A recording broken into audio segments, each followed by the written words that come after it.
hablando de los conflictos. ¿Quién no tiene conflictos, amados?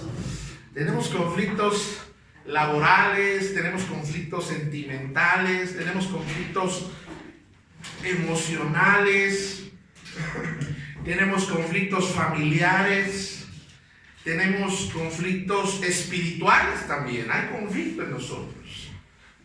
Ahora, ¿cómo tratar con los conflictos? Porque si yo no atiendo los conflictos, si yo no trato los conflictos se van a salir de control. Los conflictos van a ser nocivos, destructivos si no los atiendo. La semana pasada hablábamos de siendo pacificadores, y que el ser pacificador no es huir, no es apaciguar el conflicto, sino es resolver el conflicto. Y hoy vamos a hablar de cuatro consejos para resolver los conflictos. Si ahorita no tiene conflictos, lo felicito, pero ahí le va la profecía. Va a tener, ay no, pastor, ya no. Va a tener conflictos. Si no es ahora, será mañana. Pero vamos a tener conflictos. ¿Cómo resolverlos? Y para eso, amados hermanos, vamos a la definición de un conflicto. ¿Qué es un conflicto? Digo, todos lo entendemos como un problema. Pero vamos a la definición. Dice que el conflicto es oposición o desacuerdo entre una persona o cosas. Es guerra, es combate, es rivalidad. El conflicto es una situación en la cual dos o más personas con intereses diferentes entran en confrontación, oposición o emprenden acciones mutuamente antagonistas con el objetivo de dañar o eliminar en el caso de ser un conflicto violento al rival. Cuando tal confrontación sea de manera verbal o agresiva. Entonces, tenemos conflictos, a veces no sabemos cómo tratarlos, nadie nos enseñó, pero gracias al Señor contamos con la herramienta más poderosa sobre la tierra para aprender a resolver conflictos, y esa es la palabra de Dios, ¿verdad? Damos gracias a Dios por su palabra, ¿verdad que sí? Y bueno, vamos a leer en la palabra del Señor, en el libro de los Hechos, capítulo número 6, verso 1. Yo espero que esta sea la última sesión de los conflictos, y ahorita en la tarde más vienen los conflictuados. No, es cierto, los fieles, los guapos, los que aman a Cristo. Dice Hechos 6:1: en aquellos días, como creciera el número de los discípulos, ¿qué hubo, hermanos? Hubo murmuración de los griegos contra los hebreos de que las viudas de aquellos eran desatendidas en la distribución diaria. Le explico. La iglesia se había abierto, en un inicio la iglesia era solamente exclusiva de los judíos que habían creído en Cristo. Pero al haber persecución y al salir de aquí para allá, muchos que no eran judíos empezaron a creer en Jesús. Juan dice: a los suyos vino y los suyos no le recibieron, mas a todos los que le recibieron, a los que creen en su nombre, les dio potestad de ser hechos hijos de Dios. Entonces había judíos y griegos de otras nacionalidades. Pero hay un problema. Hubo murmuración. Y la murmuración tenía que ver con la distribución de los bienes. La forma en la que la iglesia se mantenía en aquellos días era de la cooperación voluntaria, de las donaciones, como hoy, en especie, o en dinero, o en terrenos, o ventas. Y eso se administraba para poder ayudar a las viudas en la iglesia. Ahora, si usted dice: pastor, ¿por qué en esta actualidad no ayudamos a las viudas? Porque la palabra nos dice qué características debe tener una viuda. No solo que sea viuda, sino una viuda sin nadie que vea por ella. Sin hijos, sin nietos. Además, una viuda que sea fiel a las cosas del Señor. Una viuda que enseñe a las más jóvenes a ser piadosas. Entonces, la verdad es que sí se pudiera hacer si encontráramos una viuda así. Tendríamos que apoyarla. Pero como casi están extintas ese tipo de personas, entonces pues, la iglesia ahorita no tiene esa necesidad. Bueno, ese deber. Verso número 2. Entonces los 12 convocaron, está hablando de los 12 apóstoles, convocaron a la multitud de los discípulos y dijeron: no es justo que nosotros dejemos la palabra de Dios para servir a las mesas. Los discípulos eran encargados de orar, de estudiar la palabra para poder bendecir y alimentar al pueblo. Pero si ellos se dedicaban a arreglar estos problemas, iban a ser distracciones. Versículo número 3. Buscar pues, hermanos, o sea, gente de la iglesia, entre vosotros a 7 varones, ¿cómo tenían que ser? De buen testimonio, llenos del Espíritu Santo y de sabiduría, a quienes encarguemos este trabajo.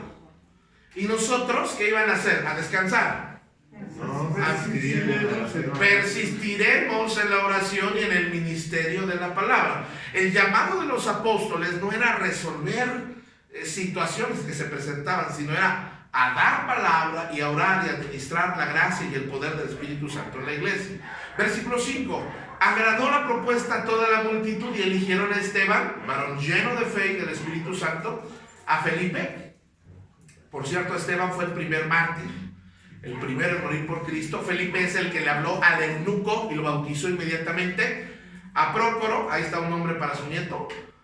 Si no le gusta ese, Nicanor. A Timón, a Parmenas, perdón. A Nicolás, prosélito de Antioquía.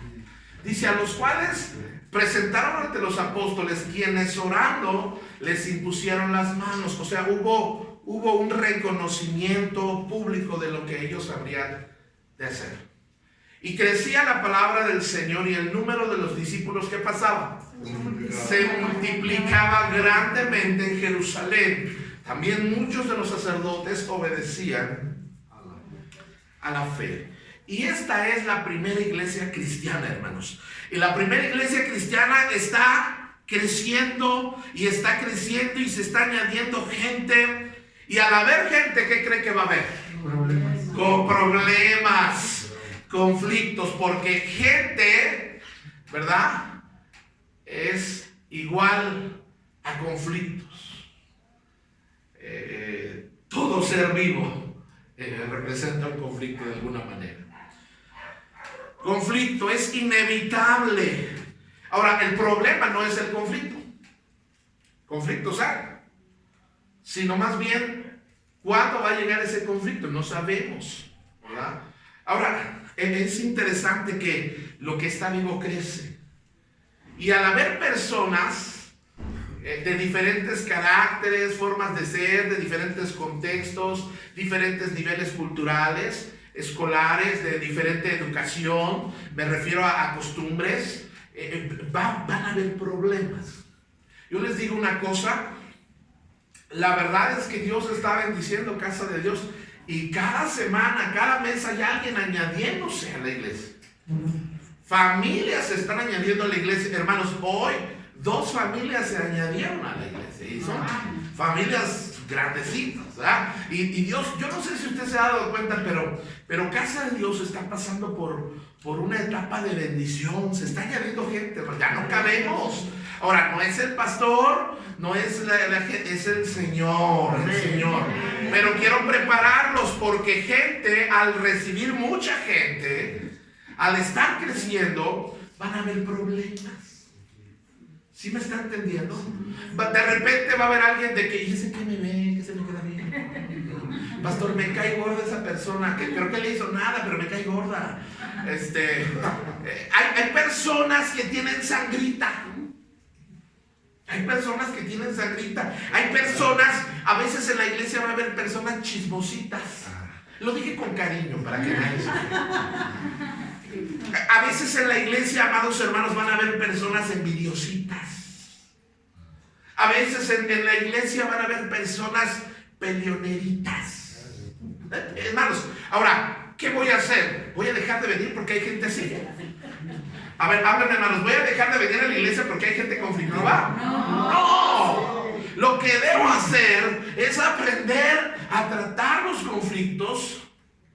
Porque imagínate si nos cambiáramos de iglesia cada vez que encontramos a alguien que nos cae gordo. O que nos cambiáramos de matrimonio cada vez que ya me cayó gordo este viejo, ya me lo dejo ir.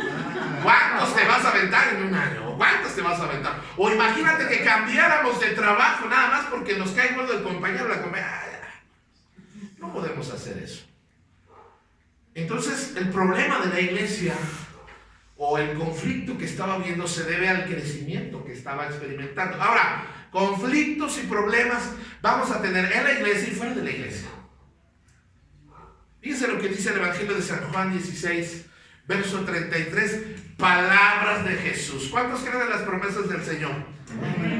Esta es una promesa que se cumple. Dice, estas cosas os he hablado para que en mí tengáis paz. En el mundo tendréis ¿qué? Aflicciones. ¿Cuántos han tenido aflicciones? Esos son conflictos. Pero confiad, yo he vencido al mundo. Es una advertencia, pero es una promesa. O más bien es una promesa con advertencia. Dice, en mí van a tener paz, pero esa paz va a ser para que enfrenten los conflictos o las aflicciones. Ahora, en el libro de Hechos, yo encuentro, ¿verdad? Que hay 4 consejos para resolver o enfrentar conflictos en el ámbito que sea. Mira, quítale la Biblia si tú quieres. Y esto funciona en una empresa, en un negocio, esto funciona en la familia, en todas las áreas funciona esto. Pues yo quiero dar 4 consejos y después nos vamos a los tacos. Usted paga. Consejo número 1, para resolver conflictos. Usted dice, pastor, pero yo la verdad ahorita la vida es bella, la vida es hermosa, la vida es color de rosa, pero tarde o temprano se te va a nublar. Tarde o temprano vas a tener un conflicto con el suegro, con la suegra. Tarde o temprano vas a tener un conflicto con el hijo, con la hija. Tarde o temprano vas a tener un conflicto con alguien en la iglesia. ¿Cómo resolverlo? Consejo número 1. Ahora en lugar de después. Normalmente cuando los conflictos se hacen grandes y se hacen difíciles y lastimosos, es porque yo no enfrenté el conflicto en el momento indicado. Dejé crecer el problema. ¿Me está entendiendo? Amén. O sea, si lo hubiera tratado, era una gripe y se convirtió en neumonía y luego le dio COVID al pobre ¿verdad? Necesito pensar que cuando llegue el conflicto en mi vida, necesito aprender a resolverlo ahora y no después.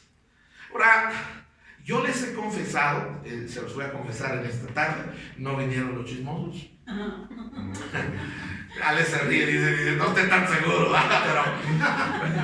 pero la verdad es que a veces me pasa a mí, yo soy tan buenísima onda,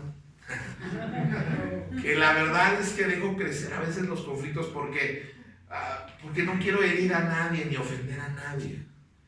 Entonces, eso me provoca problemas. Y una situación que a lo mejor si lo hubiera atendido cuando era poca la situación y tiendo a postergar a veces el enfrentar situaciones y luego ya se hace bien grande la cosa.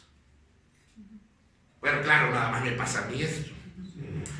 Entonces los demás al momento, ¿verdad? Pero yo necesito aprender a resolver el conflicto hoy. Fox dijo hoy, no mañana, no la próxima semana. Usted tiene un conflicto ahorita y lo voy a resolver, pastor. Me cae que sí, lo resuelvo, pastor. Sí, el mes que viene, pastor. Ya estamos en diciembre, mejor hasta el 2021, pastor. Lo voy a resolver ya que salgamos de la pandemia. No, hermano, a lo mejor te vas en esta tanda, no sabemos. Pero hoy es el tiempo de resolver conflictos. Piensa en este momento. ¿Tienes un conflicto? ¿Cuántos tienen conflictos? Ay, Señor. Ahora tengo que resolverlos hoy. Tal vez la solución, vamos a ver si es un problema legal, aunque lo quieras resolver hoy, pues no se va a poder porque lleva tiempo. Pero me refiero a que ya tienes la intención de resolverlo lo más pronto posible. Tenemos la tendencia humana a postergar la ilusión de decir, el tiempo lo arreglará todo. No, el tiempo no arreglará todo, hermanos. El tiempo sanará las heridas, depende. Si te cortaste con una varilla, con un tubo, con un cuchillo y dejas pasar el tiempo, te va a dar tétano, se va a gangrenar tu herida, y el tiempo es vital en ese momento. El tiempo no cura nada, Dios cura todo. Amén. El tiempo a veces lo que hace es endurecer. El tiempo lo que hace a veces es agravar las situaciones. Entonces, no creas que pues no hago nada, solito se va a arreglar. Nada se arregla solito. Si yo no arreglo la situación, ahora, capta eso, nadie va a venir a solucionarte la vida. Nadie va a venir a solucionarte el conflicto. A veces bajo la excusa de, es que no quiero problemas, pastor. Es que, pastor, no me gustan los problemas. Bajo ese pretexto, los problemas se hacen más grandes. Por eso, ya cuando quieres obrar, actuar en el conflicto, ya es demasiado tarde. Ya no es una solución pequeña, ya hay que tomar medidas más grandes. Entonces el conflicto no se va a resolver solito. El conflicto no se va a resolver ignorándolo, como diciendo, no existe, no existe, no existe, no existe. Pues ahí va a estar. Aunque cierres los ojos y voltees para otro lado, el conflicto sigue ahí. Mateo 5 nos da los principios para resolver las cosas hoy. Fíjense. Por tanto, si traes tu ofrenda, es buena idea traer ofrenda a la iglesia. Amén. Y allí te acuerdas de que tu hermano tiene algo contra ti. Ahora, acuérdense que el conflicto, hay conflictos que son internos, míos solitos. Pero hay conflictos, la mayoría de los conflictos que tenemos tienen que ver con otra persona o con varias personas. Puede ser el esposo, el hijo, la suegra, los amigos, los vecinos. Hay otras personas involucradas. Ahora, si te acuerdas que tu hermano tiene algo contra ti, deja allí tu ofrenda, o sea, no te la lleves, hermano. El próximo, no, déjala ahí. Anda. ¿Y qué dice, hermanos? Reconcíliate primero. Reconcíliate primero con tu hermano. Fíjense cuál es la orden. ¿Cuál es la orden, hermanos? Reconcíliate. Anda y reconcíliate primero con tu hermano. O sea, ve y arréglalo. Y entonces ve y presenta tu ofrenda. Ponte de acuerdo con tu adversario pronto, entre tanto que estás en el camino, no sea que el adversario te entregue al juez y el juez al alguacil y seas echado en la cárcel. Normalmente, cuando no resuelvo los conflictos, yo solo me pongo en una situación donde las emociones, donde la pobreza, donde los ataques de Satanás me ponen en una prisión mental, emocional, sentimental, espiritual. Ahora, ¿quién se metió en esa cárcel? No me metió el diablo. Yo solito, al no querer resolver el conflicto. ¿Sí estamos bien, hermanos? Ahora, para que me acaben de entender, vamos a ver el verso 24, que es el más importante en este tema, en la nueva versión internacional. Dice, deja allí tu ofrenda delante del altar y ve primero. O sea, para resolver el conflicto, noten que no dice el que haya tenido la culpa, el que haya herido, el que haya ofendido, el que haya fallado, sino nos da la orden a nosotros. Porque, vea, a veces no resolvemos nosotros el conflicto porque decimos, pero yo no ofendí, pero yo no hice nada.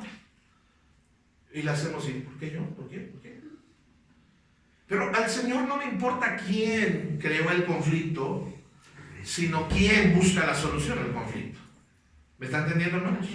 En otra versión, aquí dice ve primero. La versión pasada dice anda y reconcíliate primero con tu hermano. Esta versión dice ve primero y reconcíliate con tu hermano. En la palabra de Dios para todos, este mismo verso dice deja ahí tu ofrenda y ve a hacer las paces con esa persona. No te hagas que la Virgen te habla. Ve y arréglate.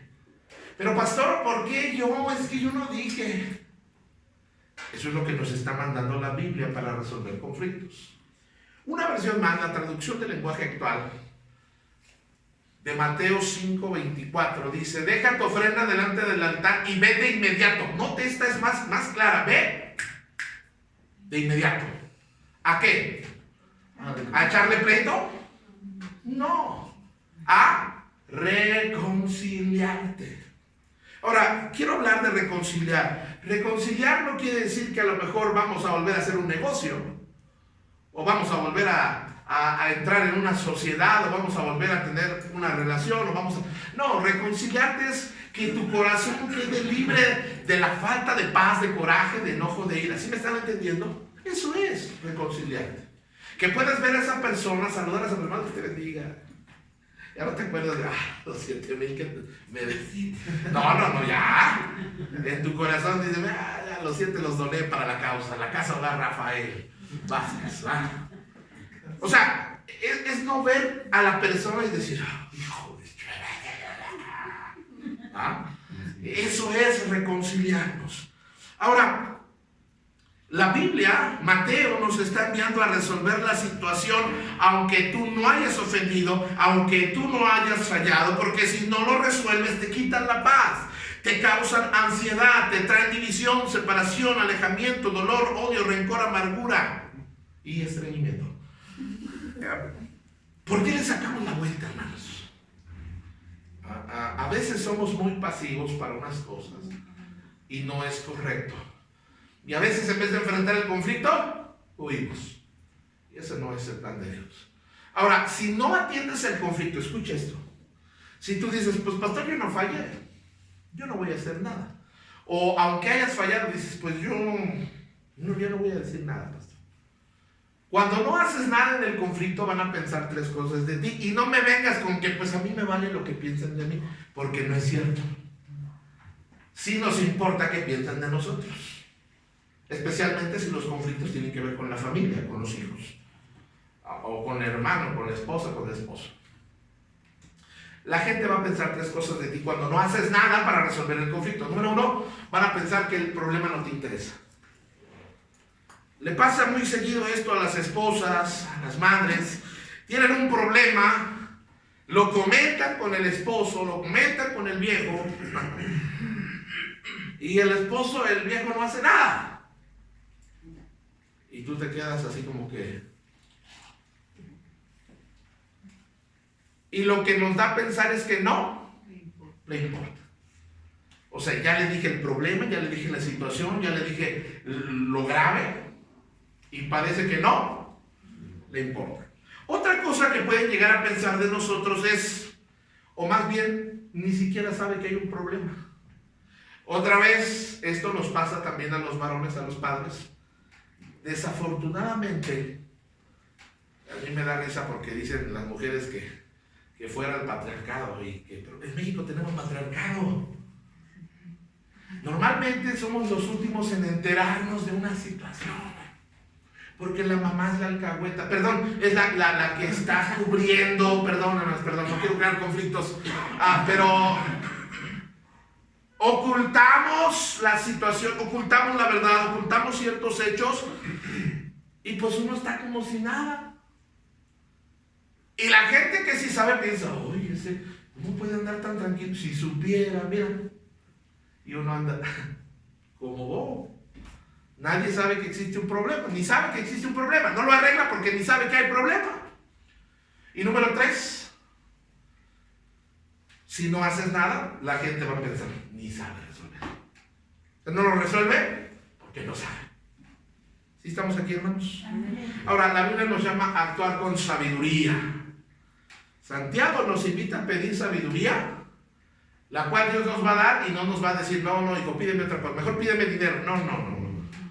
Dice que Él va a dar abundantemente y sin reproche al que le pida sabiduría. Hay que actuar con sabiduría, nunca ignorar el problema, es pensar con sabiduría en la solución. Ahora, ¿qué hicieron en la iglesia de Hechos? Se dieron cuenta que había un conflicto, ¿verdad? Había un conflicto en la iglesia de Hechos. ¿Y qué fue lo que hicieron? Entonces, los 12 Convocaron. Ahora, ¿cómo habrá sido la convocación, hermanos? ¿Habrán mandado un mail? ¿Les mandaron un WhatsApp a la iglesia? Pues no había todavía esos avances tecnológicos. Un comunicado. Un comunicado. Es decir, hubo, al haber comunicado, es que se estaba estableciendo un diálogo. Una de las cosas que nos falla cuando hay conflictos es que no nos comunicamos. Nada más nos ponemos nuestra cara así. ¿Pero qué tienes? ¿Nada? Pero dime, no nos comunicamos, no hablamos. Dice que convocaron a la multitud de los discípulos y les dijeron, no es justo que nosotros dejemos la palabra para servir mesas. Ahora, por eso es que el conflicto se debe resolver hoy. Cuando los apóstoles se enteraron que había un conflicto, no dijeron, bueno, Pedro, estamos muy ocupados, vamos a atenderlo después. No, les llegó el problema y convocaron ese mismo momento para resolver el conflicto. ¿Estamos bien, hermanos? Consejo número 2. Consejo número 2. Este es algo muy importante. Entiende antes de que te entiendan. Una de las cosas que causan conflictos y causan conflictos graves es porque la persona se queja, es que mi marido no me entiende. Esa cosa no me entiende, pastor. No sé de qué manera, no me entiende. Los hijos se quejan, es que mis papás no me entienden. Ay, sí, ni tú te entiendes. Las ovejas esperan que el pastor los entienda. El pastor espera, no sé, también, ¿no? Pero aquí la cosa no es esperar a que me entiendan, sino es yo tratar de entender a la persona antes de que me entiendan a mí. La tendencia del ser humano, o nuestra tendencia, es que queremos opinar, hablar, establecer nuestro propio punto de vista. O sea, yo lo veo así y así es o no es, ¿sí o no? Y eso es un problema. Porque al expresar solo nuestros sentimientos, o sea, fíjense cómo somos egoístas. Yo quiero que tú me entiendas, pero tú no quieres entender a nadie más. Es que entiéndeme. ¿Y quién entiende a los demás? Esto es como la Cruz Roja, y a la Cruz Roja, ¿quién la ayuda? Queremos que nos entiendan, queremos que nos comprendan, pero la verdad es que a veces el conflicto se ha salido de control porque somos demasiado egocéntricos, egoístas. Hay demasiado yo en nosotros. Había un conflicto con la humanidad. La humanidad había pecado y por causa del pecado había entrado la muerte. Y a través de la muerte la condenación. Y eso es un conflicto muy grande. El Padre, el Hijo y el Espíritu Santo entraron en diálogo para resolver el conflicto. Jesús se ofrece para resolver el conflicto. Y Dios, aunque no tenía por qué dar el primer paso, dio el primer paso.